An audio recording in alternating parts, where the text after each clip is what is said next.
Hi friends, welcome to tea and spicy.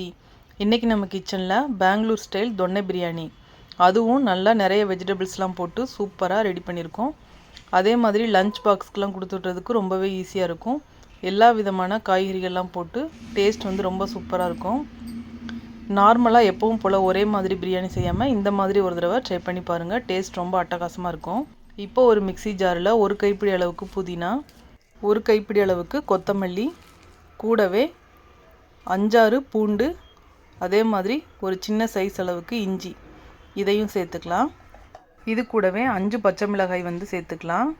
காரத்துக்கு இது மட்டும் தான் நம்ம சேர்க்க போகிறோம். சில்லி பவுடர் எதுவும் சேர்க்க போகிறதில்ல. அதனால் நான் 5 பச்சை மிளகாயை நல்லா ஸ்மூத்தாக இந்த மாதிரி அரைச்சி எடுத்துகிட்டு வந்திருக்கேன். இதே மாதிரி அரைச்சி எடுத்துக்கோங்க. இப்போ ஒரு குக்கரில் ஒரு 50 ml அளவுக்கு கடலெண்ணெய் சேர்த்துக்கலாம். கூடவே 2 ஸ்பூன் அளவுக்கு நெய் சேர்த்துக்கோங்க. எண்ணெய் வந்து சூடானதுக்கப்புறமா பட்டை, கிராம்பு, ஏலக்காய், பிரிஞ்சி இலை, கல்பாசி இதெல்லாம் சேர்த்துக்கோங்க. பிரியாணி ஸ்பைசஸ் எல்லாமே சேர்த்துக்கலாம்.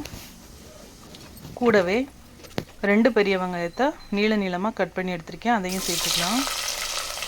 சேர்த்துட்டு எப்பவும் போல் நம்ம பிரியாணிக்கு எப்படி வதக்குவோமோ அதே மாதிரியே நல்லா வதக்கி எடுத்துக்கோங்க.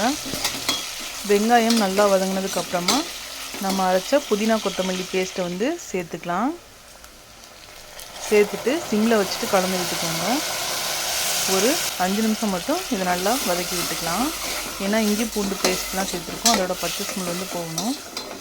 நான் வந்து இதில் வெஜிடபிள்ஸ் வந்து பீன்ஸ், கேரட், பட்டாணி, கூடவே ஒரு உருளைக்கிழங்கு இதெல்லாம் நல்லா வாஷ் பண்ணிவிட்டு கட் பண்ணி எடுத்து வச்சுருக்கேன். இதை வந்து சேர்த்துக்கலாம். உங்களுக்கு எந்த வெஜிடபிள்ஸ் வந்து சேர்க்க விருப்பமோ நீங்கள் வந்து சேர்த்து பண்ணிக்கோங்க.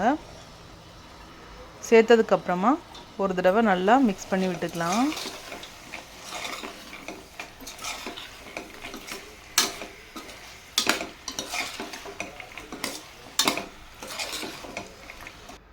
இப்போது மிக்ஸ் பண்ணதுக்கப்புறமா ஒரு 1/4 டீஸ்பூன் அளவுக்கு மஞ்சள் தூள், 1/2 ஸ்பூன் அளவுக்கு கரம் மசாலா, 1/2 ஸ்பூன் அளவுக்கு மல்லித்தூள் இதை வந்து சேர்த்துட்டு கூடவே தேவையான அளவுக்கு உப்பு சேர்த்துட்டு மிக்ஸ் பண்ணி விட்டுக்கோங்க. நாம் இதில் சில்லி பவுடர் எதுவுமே சேர்க்க போகிறதில்ல. கூடவே புளிப்புக்காக நம்ம 3 டேபிள் ஸ்பூன் அளவுக்கு தயிர் வந்து சேர்க்குறோம். இதில் வந்து தக்காளி எதுவுமே நம்ம சேர்க்க போகிறதில்ல. அதனால் தயிரோட புளிப்பு தான் இந்த பிரியாணிக்கு டேஸ்ட் கொடுக்கும். அதனால் 3 டேபிள் ஸ்பூன் அளவுக்கு நான் சேர்த்துருக்கேன்.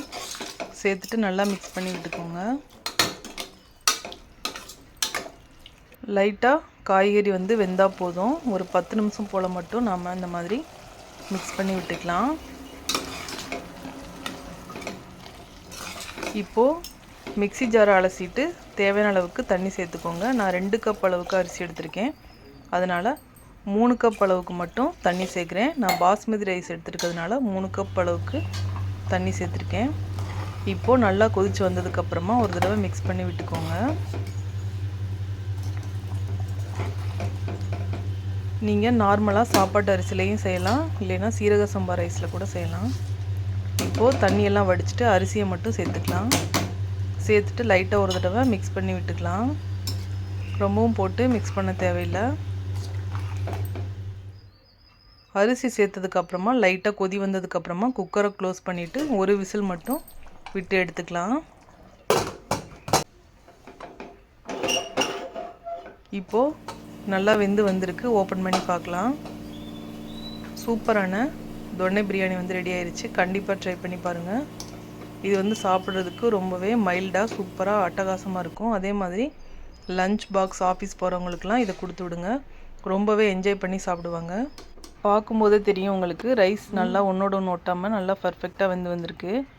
இதே மெத்தடில் ட்ரை பண்ணி பாருங்கள். ட்ரை பண்ணி பார்த்துட்டு எப்படி இருக்குன்னு நம்ம டீ அண்ட் ஸ்பைசி சேனலுக்கு மறக்காமல் கமெண்ட் பண்ணுங்கள்.